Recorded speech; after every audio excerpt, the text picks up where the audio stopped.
So welcome back. Second part start करने जा रहे हैं हम लोग अपने उसी का सस्टेनेबल मैनेजमेंट का ऑफ नेचुरल रिसोर्सेज का, जो कि क्लास 10th का चैप्टर है। तो इसमें देखते हैं अब हमने कहाँ तक पढ़ लिया था। फर्स्ट पार्ट में हमने जाना कि किस तरह से लाइक फॉरेस्ट क्या होता है, वहाँ तक जान लिया था। इसके अलावा हमने उसके कौन स्टेक होल्डर्स हैं, ये सब बातें जानी थी और थोड़ा बहुत बायोडाइवर्सिटी के बारे में बात करी थी। बाकी फर्स्ट पार्ट देख लेना, उसमें है काफ़ी चीज़ें काम की। इसके बाद जो आज का पार्ट है, इसमें ये बताने जा रहा हूँ। पहले तो मैं स्टार्ट करूँगा कि फॉरेस्ट से ही स्टार्ट करते हैं कहानी अपनी। तो फॉरेस्ट में हमने देखा कि एक फॉरेस्ट होता है, जो कि हल्के-हल्के क्या हो रहा है, फॉरेस्ट हम लोग काटते जा रहे हैं, फॉरेस्ट जो है कम होते जा रहे हैं। और फॉरेस्ट कम होने की वजह क्या थी? एक वजह ये थी कि अर्बनाइज़ेशन होता जा रहा है, ठीक है? अर्बनाइज़ेशन के लिए फॉरेस्ट काट रहे हैं। एग्रीकल्चर के लिए फॉरेस्ट काट रहे हो तुम लोग, एग्रीकल्चर करने के लिए, बिकॉज़ अब एग्रीकल्चर आया तो लोगों को क्या लगा कि वो अपने पसंद की क्रॉप उगाएँ, तो उसके लिए ज़मीन चाहिए, तो फॉरेस्ट ही काटते हैं। तीसरा एक बहुत इम्पोर्टेंट जो है वो रॉ मटेरियल ऑब्टेन करने के लिए फॉरेस्ट की कटाई होती है। अब ये रॉ मटेरियल्स क्या होते हैं, इस पे भी बात करेंगे, ठीक? कई बार हम लोग फॉरेस्ट जैसे कि ये अर्बनाइजेशन ही में हो गया, इंफ्रास्ट्रक्चर बनाने के लिए ना, इंफ्रास्ट्रक्चर बोल दूं या फिर इस सब के लिए इंफ्रास्ट्रक्चर अर्बनाइजेशन, उसके लिए काट रहे हैं फॉरेस्ट, ठीक। तो फॉरेस्ट को मेंटेन करने के लिए एक जिम्मेदारी होती है, लाइक फॉरेस्ट को लोकल्स भी करते हैं, जो लोग वहाँ पे रहते हैं, लोकल्स, कई सारी कम्युनिटीज होती हैं, ट्राइब्स होती हैं, ठीक है। कुछ ट्राइब्स के नाम तुम लोग मुझको बताना कि कुछ अगर किसी ट्राइब्स के नाम जानते हो तो, या फिर व्हाट्सएप ग्रुप में मैसेज करना है सर ये ट्राइब्स के बारे में हम जानते हैं। तो लोकल्स होते हैं वो उसके मतलब स्टेक होल्डर्स होते हैं। कुछ लोग कंजर्वेशनिस्ट होते हैं, मतलब जो कंजर्वेशन करना चाहते हैं, ठीक है, कंजर्वेशनिस्ट, ठीक है, ओके। तो वो होते हैं जो कि मतलब फॉरेस्ट के भलाई के लिए काम करते हैं।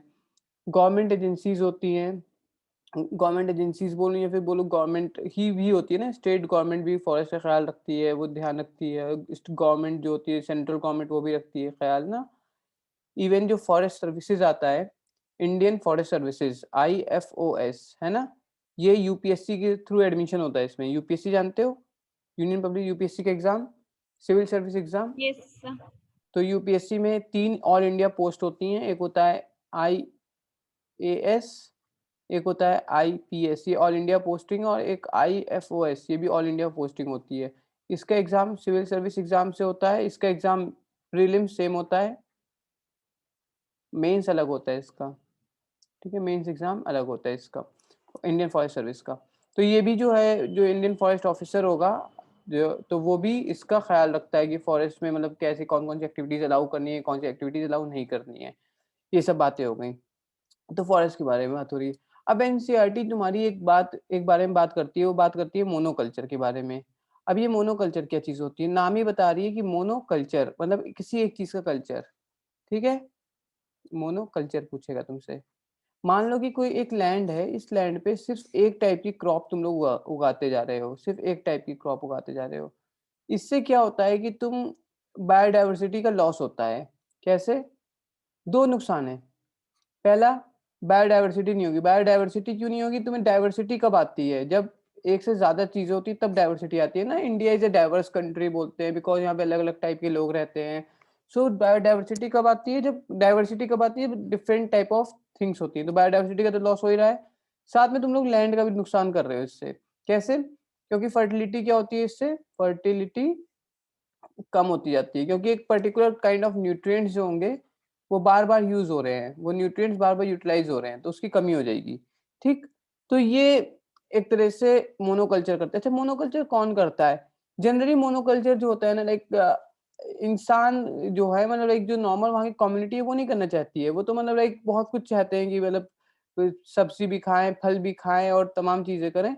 बट जो कई बार क्या होता है, फॉरेस्ट के ऊपर किसका, ये सॉरी, इस लैंड के ऊपर, नॉट फॉरेस्ट, ये जो एग्रीकल्चर लैंड बनाई है, इंडस्ट्रियलिस्ट होते हैं इसके ऊपर, ठीक है।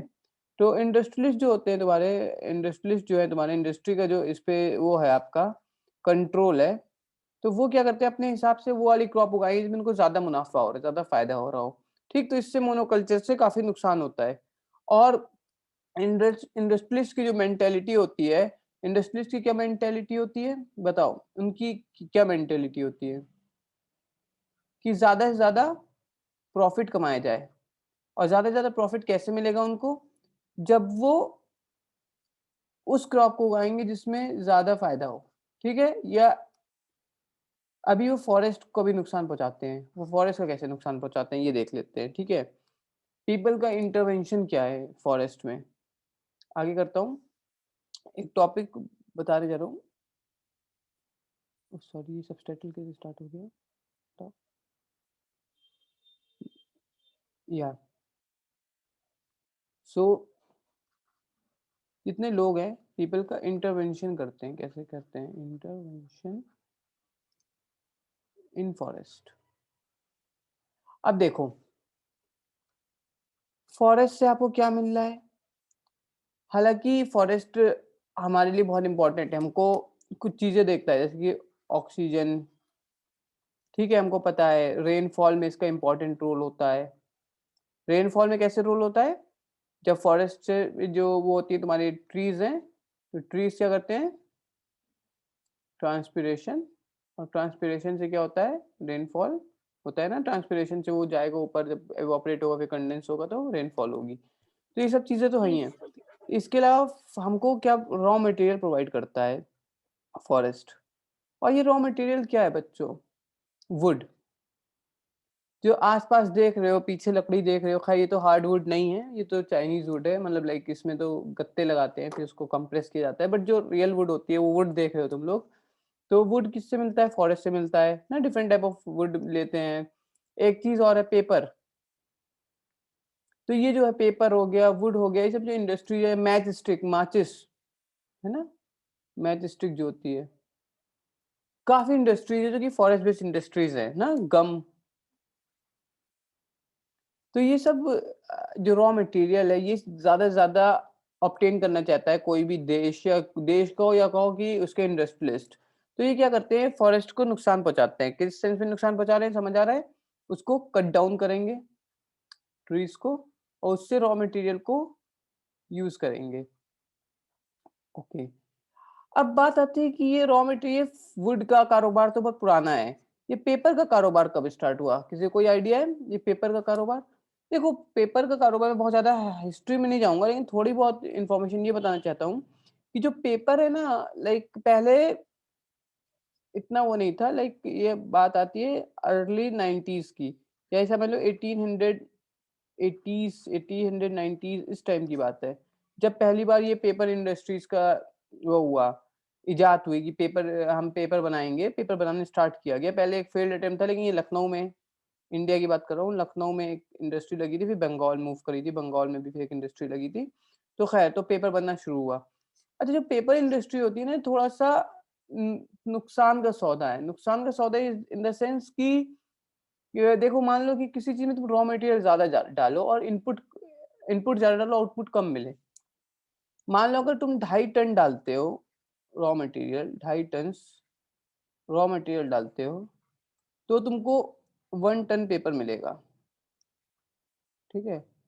2.5 टन में 1 टन पेपर मिलता है, तो एक तरह से थोड़ा-सा ज़्यादा ही खपत वाला वो सौदा है ये, ठीक है? ज़्यादा लेता है इनपुट, आउटपुट देता है कम, बट पेपर का काफ़ी यूज़ है। अभी काफ़ी जगह ये कहा जाता है ना, पेपर के यूज़ को, इसीलिए पेपर फ्री कैंपेन का नाम सुना होगा तुम लोग ने। जैसे कि जब बैंक जाते हो या फिर एटीएम जाते हो कभी, तो एटीएम में बोलता है, वो खुद बोलता है ये पेपर मत लो, do you want printed receipt or not? अगर ना लो तो उससे पेपर बचेगा। तो ठीक है, तो ऐसे कैंपेन चलते रहते हैं। ओके, अब ये बात आ गई, तुम्हारे पेपर के बारे में बात हो गई। तो ओवरऑल क्या हुआ? एक्सेसिव यूज़ कर रहे हो तुम लोग, ठीक है? तुम लोग का मतलब इंसान लोग, एक्सेसिव यूज़ की वज़ह से क्या हो रहा है कि जो हमारा फॉरेस्ट है, वो एक तरह से डेप्रिशिएट हो रहे हैं ना, डेप्रिशिएशन हो रहा है, डेप्रिशिएट हो रहे हैं, ठीक है? ओके, तो ये हो रहा है। और 1-2 कहानी बता दें, एक कहानी क्या बतानी है, एक इम्पोर्टेंट चीज़ बतानी है, अमेज़न रेन फॉरेस्ट। ये तुम्हें एनसीईआरटी के अलावा जीके के पार्ट में पूछ सकते हैं, कहाँ पे होता है अमेज़न रेन फॉरेस्ट, कहाँ पे है? अफ्रीका। ब्राजील, ठीक है। ब्राजील में लंग ऑफ द प्लेनेट कहलाता है, ठीक है। ये जो फॉरेस्ट है अभी इसमें बीच में फायर भी आई लगी थी और इसमें कट डाउन हो गया काफी ज्यादा। क्यों कट डाउन किया है? वही ब्राजील चाहता है अपना पैसा कमाना इससे, तो इससे रॉ मटेरियल ऑब्टेन करता है और जो ये फॉरेस्ट है ये कम होता जा रहा है, ठीक है। इस पे काफी ज्यादा आलोचना भी होती है ब्राजील की, उसके उनके प्राइम मिनिस्टर की भी। सो इस पे अगर तुम कभी लोग यूट्यूब पे सर्च करोगे तो तुम लोग को इस पे काफी अच्छी अच्छी वीडियोस मिल जाएंगी जिसमें कि दिखाया गया, सैटेलाइट इमेज से दिखाया गया कि पहले कितना एरिया हुआ करता था, अब कितना एरिया बचा है। खैर, सो यहाँ तक बात आ गई हमारी, फॉरेस्ट की बात हो गई। अब हम बात करेंगे कि क्या कभी किसी ने इस सब चीज़ों को रोकने की कोशिश नहीं करी क्या? या हमेशा से ऐसे ही हुआ कि फॉरेस्ट कटता रहा, कोई कुछ नहीं बोला? नहीं, रोकने की कोशिश करी गई। एक बहुत इम्पोर्टेंट मूवमेंट है, जो कि इंडिया का मूवमेंट है। वैसे तो दुनिया भर में कई सारे मूवमेंट हुए, इंडिया में एक इम्पोर्टेंट मूवमेंट है जिसको पता ही होना चाहिए तुम लोग को, वो है चिपको मूवमेंट, यस सर। है ना? चिपको मूवमेंट में क्या हुआ था? चिपको मतलब होता है ट्री को हग कर लेना, ठीक? तो अब ये हुआ कि फॉरेस्ट काटने आते हैं। अच्छे से मैं बताता हूँ तुम लोग को ये चक्कर क्या है इसका। एक होती है सॉफ्ट वुड, ठीक है, सॉफ्ट वुड। ये क्या होती है? देखो जब पेपर बनता है ना, पेपर में सॉफ्ट वुड का इस्तेमाल होता है, ठीक है। और सॉफ्ट वुड पाई जाती है जनरली हिमालयन रीजन से, ठीक है। हिमालयन रीजन में काफी ज्यादा सॉफ्ट वुड पाई जाती है, ठीक। तो अब एक वो है जगह है, रेनी ग्रहवाल, ठीक है। कहाँ पे? हिमालय में। यहाँ से ये मूवमेंट स्टार्ट होता है, ठीक। कब कब होता है? 1970 के ज़माने में स्टार्ट होता है, ठीक है। हुआ क्या कि जो आपके पेड़ थे, इस पेड़ों को काटने आए। कौन? वही इंडस्ट्री, ठीक है।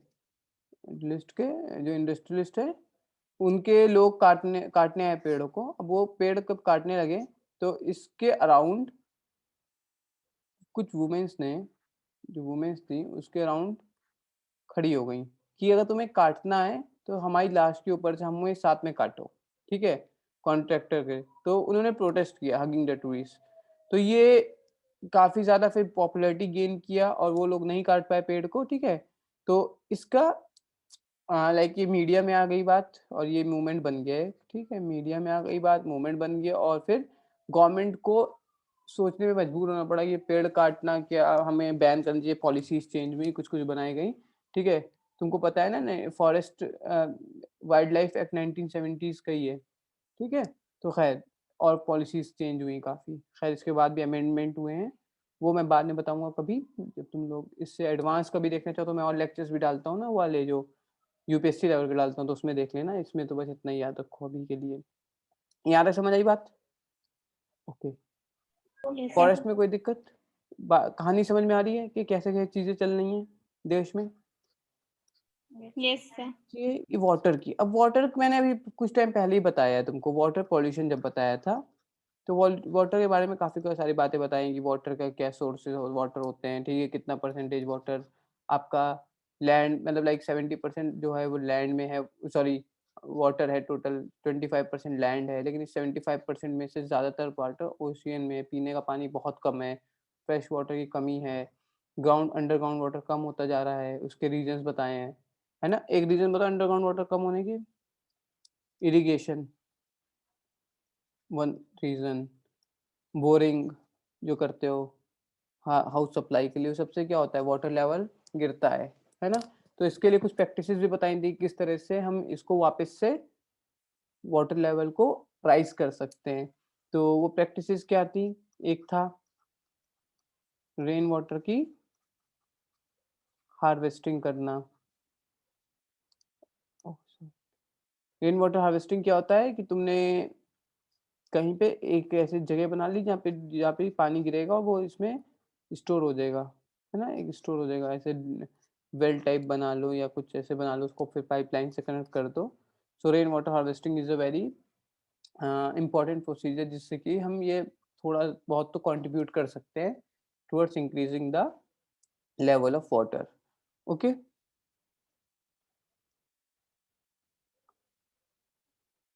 और गवर्नमेंट ने भी काफ़ी सारे रेगुलेशंस लेके आई है, स्ट्रिक्ट रेगुलेशंस लेके आई है गवर्नमेंट भी इस चीज़ को बचाने के लिए, लाइक कि लोग बेफजूल पानी का वो ना करें, ठीक है, स्टोर वाटर पे कि टैंक कितना बना सकते हैं या फिर कितने डैम्स बनाए कैनाल्स पे, थोड़े रेगुलेशंस हैं।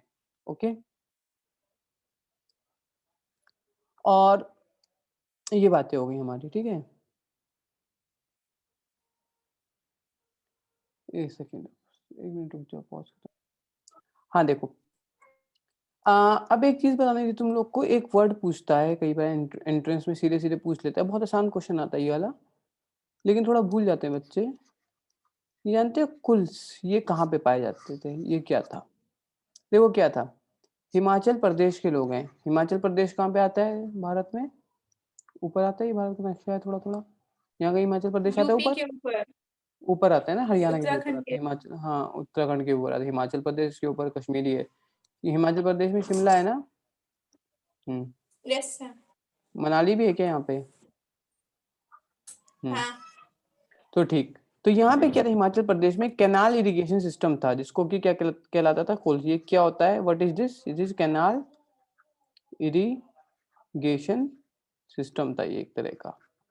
ओके, क्या होता था, जैसे कि मान लो कि फ्लोइंग स्ट्रीम जो वाटर है, मान लो कि पानी बह रहा है, ठीक है, स्ट्रीम आ रही है, पानी बह रहा है, तो ये मैनमेड चैनल में डाइवर्ट कर देते थे लोग, जैसे कि बीच में चैनल बना दिए हैं, ठीक, ये नॉर्मल पानी बह रहा है जो स्ट्रीम से बह रहा है, ये चैनल्स बना दिए हैं लोगों ने, तो ये डाइवर्ट हो जाता था, पानी डाइवर्ट कर देते थे। डाइवर्ट करके क्या करते थे, फिर इसके बाद खेतों में इसको डाइवर्ट कर देते थे पानी को, ठीक, तो ये काम करते थे। तो इससे क्या होता था, जो फारदेस्ट होते सबसे पहले वो लोग लेते थे, फिर इसके बाद ये क्योंकि अगर स्टार्टिंग में डाइवर्ट कर लोगे पानी को, तो फिर आगे वाले लोग को और कम पहुंच पाएगा पानी ना, तो पहले पीछे वाला पहले अपनी तरफ लेगा, फिर इसके बाद वो लेगा, ठीक है, पानी को खोलता, तो पाइप लगा देते होंगे वहां पे, तो वो, तो इसलिए डाइवर्ट किया गया था। तो ये एक तरह से उनका मेथड था सॉइल को अपनी सिंचाई करने का, ठीक है। बाद में क्या हुआ लेटर, पहले तो ये था, फिर बाद में जब गवर्नमेंट ने इंटरवीन किया, गवर्नमेंट ने अपना कैनाल सिस्टम बना दिया, मतलब का ऐसे ऐसे मत करो, ये सबको बंद करो, हम अपने कैनाल सिस्टम बना दे रहा हूँ, और गवर्नमेंट ने अपना इरिगेशन सिस्टम बना दिया, ठीक है, कैसे इरिगेट करना है, और डिफरेंट डिफरेंट स्कीम्स लेके आए, ताकि ये पानी जब चले हिमाचल प्रदेश से, तो जो आगे यूपी बिहार तक भी सही से पहुंच सके, ठीक है। इतना ये नहीं कि उसका मतलब क्वांटिटी काफी कम हो जाए, क्वांटिटी कम होगी तो फ्लो रेट कम हो जाएगा ना, है ना? समझे ना बच्चों? ओके, तो खैर ये तुमसे बच्चे पूछेगा ये कुल कहाँ पे पाए जाते थे, ये क्या होता था, और तुम लोग को इसके बारे में पता चल गया है, कोई दिक्कत नहीं। नो इसके बाद सर। एक चीज डैम्स के बारे में सुना होगा, बांध, है ना। डैम्स क्या होता है, मान लो कि कोई पानी का होता है, तो पानी को रोकने के लिए डैम बना दिया जाता है, ठीक है, ठीक है। इसके बाद ये डैम्स पे क्या करते हैं, कुछ चीजें इलेक्ट्रिसिटी प्रोड्यूस की जाती है, पता होगा, है ना, इलेक्ट्रिसिटी प्रोड्यूस की जाती है। कई बार ये डैम जब पानी का लेवल बढ़ जाता है, तो डैम कई बार खोलना ही पड़ता है, इसकी वजह से कई बार बाढ़ भी आ जाती है, तुम लोग ने सुना होगा ना कि फ्लड आने का चांसेस जब रहता है, तो खैर, तो ये लार्ज अमाउंट ऑफ वाटर को स्टोर किया जाता है डैम्स में, ठीक है, और फिर इसके बाद इलेक्ट्रिसिटी बनाई जाती है उससे। कई बार अगर इसका मैनेजमेंट बहुत इंपॉर्टेंट है, डैम्स का मैनेजमेंट इंपॉर्टेंट है, अगर तुमने इसका मिसमैनेजमेंट कर दिया तो बहुत नुकसान हो सकता है, तुम बाढ़ ला सकते हो, तुम लेट सपोज कि तुमने क्या किया कि डैम बनाया है, तो तुम्हें ये ध्यान रखना चाहिए कि कहाँ पे डैम बनाना है, कहाँ पे ज़रूरत है डैम की। डैम से इरिगेशन फैसिलिटी में इनको काफ़ी फ़ायदा मिला, लेकिन जब तुम डैम बनाओगे तो उसके आस-पास के लोगों को हटाओगे, उनकी ज़मीनें लोगे ना, तो तुमको ये चीज़ सोचनी पड़ेगी एज़ एन एडमिनिस्ट्रेटर कि यहाँ पे, या फिर एज़ अ पब्लिक रिप्रेजेंटेटिव जो गवर्नमेंट को, कि क्या मुझे यहाँ पे डैम बनाना चाहिए, ये लैंड कैसी है? कि मान लो बहुत फर्टाइल लैंड है, you are making dam on that fertile land, तो आप बहुत लोगों का रोज़गार ले रहे हैं, आप उनको कुछ कंपनसेशन दे रहे हैं, बट कंपनसेशन एक टाइम के लिए होगा। लेकिन तुमको जो डैम बना रहे हो तो देखना पड़ेगा कि वो कौन सी लैंड पे बना रहे हो, कितना इंपॉर्टेंट है यहाँ पे डैम बनाना, तो इसका एक प्रॉपर आपके पास हिसाब होना चाहिए, समझे, कि ये नहीं कि कहीं पे भी डैम बना दिया, और अगर डैम बना दिया तो उसका मैनेजमेंट भी बहुत सही से होना चाहिए, कि उसके आसपास कितने गांव हैं, कब कल को तुम्हें डैम से पानी रिलीज करना पड़ जाए, पानी बहुत ज्यादा बारिश हो जाए, तो कितने गांव में बाढ़ आ सकती है, these things are very important, ठीक है। डैम कंस्ट्रक्शन और डैम मैनेजमेंट बहुत इंपॉर्टेंट होता है, ठीक है, इस पे पूरी जब पढ़ाई करते हो सिविल इंजीनियरिंग में तो इस पे अलग से ही एक मतलब थीसिस वगैरह भी होती है, अलग से पूरा एक स्पेशलाइजेशन होता है। ओके। और डिफॉरेस्टेशन वगैरह की प्रॉब्लम तो आएगी, अगर तुम डैम बनाओगे, तुम फॉरेस्ट काटोगे, जो भी काटोगे वो सब चीज़ें। ओके। यस। इसके बाद तुमको क्या बताऊँ मैं, फिर कोल एंड पेट्रोलियम क्या कोल वाटर क्या, कोल एंड पेट्रोलियम क्या बता देता हूँ। कोल एंड पेट्रोलियम क्या होता है, पहले कार्बन क्या होता है, तुम लोग को कार्बन के बारे में बताना था। देखो कार्बन क्या होता है तुम लोग को पता है, कार्बन कैसे रिलीज होता है, दो तरह का कार्बन होता है, एक होता है ब्लैक, एक होता है ब्राउन। ठीक है। जो ब्लैक कार्बन होता है, ये जो कार्बन होता है ये फॉसिल फ्यूल के जलाने से निकलता है, फॉसिल फ्यूल के कंबशन से होता है रिलीज। ठीक है, कंबशन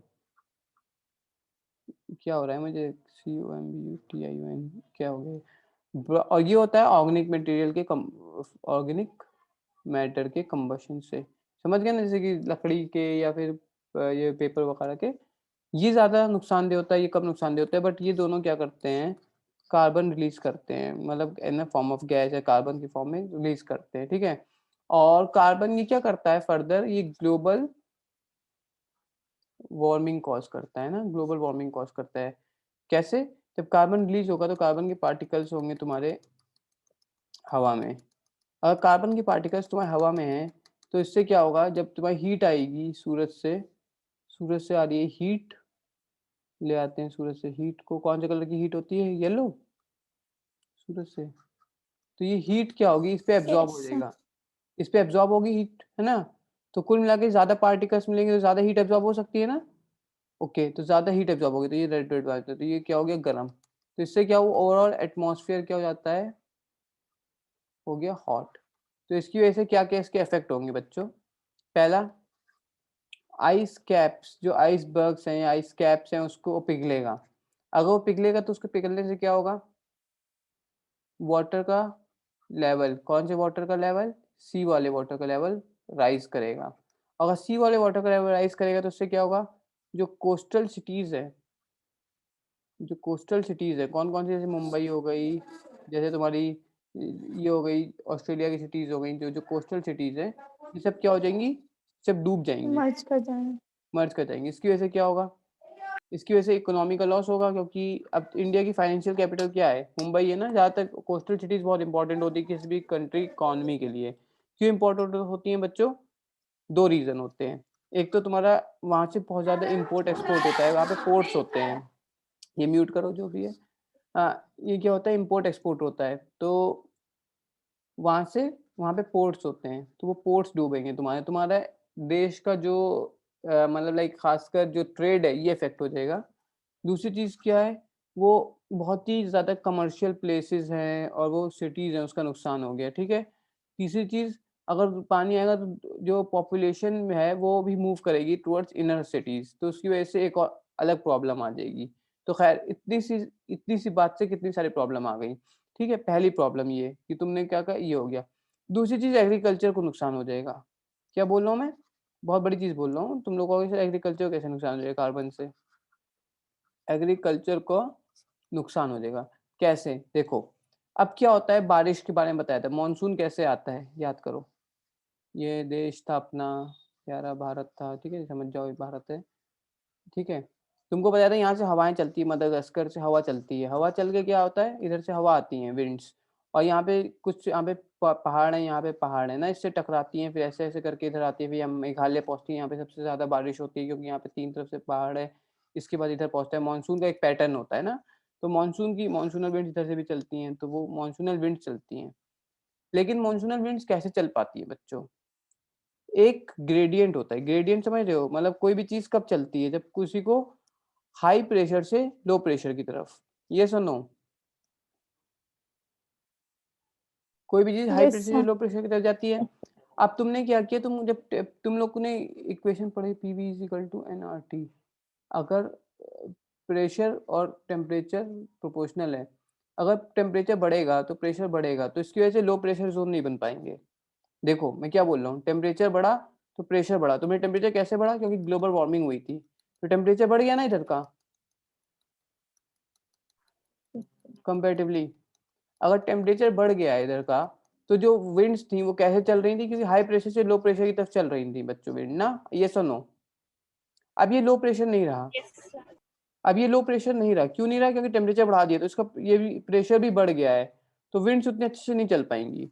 ये सुनो, मान लो Yes, sir. कि एक चीज है तुम्हारे ऊपर से, मान लो कि कोई चीज ऐसे है कि मतलब कितना ज्यादा स्टीप कर्व है, तो इस पे से कोई बॉल गिरेगी, साइंस से गिर जाएगी। अगर ये कर्व बहुत कम कर दूंगा तो थोड़ा टाइम लगेगा ना उसको गिरने में, समझ रहे हो बात को। तो पहले क्या था, काफी ज्यादा डिफरेंस था हाई प्रेशर लो प्रेशर में, अब तुमने डिफरेंस कम कर दिया, तो इसकी वजह से क्या होगा, ये सही से नहीं चल पाएंगे, सही से नहीं चल पाएंगे, नुकसान क्या होगा, मानसून विंड्स नहीं चलेंगी तो मानसून नहीं आएगा, मानसून नहीं आएगा तो रेनफॉल नहीं होगी, रेनफॉल नहीं होगी तो एग्रीकल्चर इफेक्ट होगा, एग्रीकल्चर इफेक्ट होगा तो क्या होगा, देश की जीडीपी पे, देश की इकोनॉमी Shortage पे is इफेक्ट पड़ेगा, हाँ फूड सिक्योरिटी पे remain इफेक्ट हो होगा, जाए. हाँ फेमाइन आ सकता है, फूड सिक्योरिटी पे इफेक्ट आ सकता है। समझे कहाँ से कहाँ कनेक्ट कर दिया तुम लोग ने, सब सब कुछ कनेक्टेड है। Okay okay. और ये सब जो चीजें होती हैं, जो ग्लोबल वार्मिंग है, जो कार्बन रिलीज हुआ, इसका वन ऑफ द कॉज होता है तुम्हारा burning of fossil fuel. Fossil fuel क्या होते हैं तुम्हारे यहाँ पे, कोल एंड पेट्रोलियम ही तो जलाते हो तुम लोग, गाड़ियों में घूमते हैं हम लोग कोल एंड पेट्रोलियम का, ठीक है। तो और इनका एक और नुकसान भी है कि तुम ये non renewable source of energy है, बताया था ना, अगर एक बार खत्म हो गया तो दोबारा बनने में मिलियन ईयर लग जाएंगे, तो इतने साल तो लगता भी नहीं है दुनिया के पास बच रहे हैं।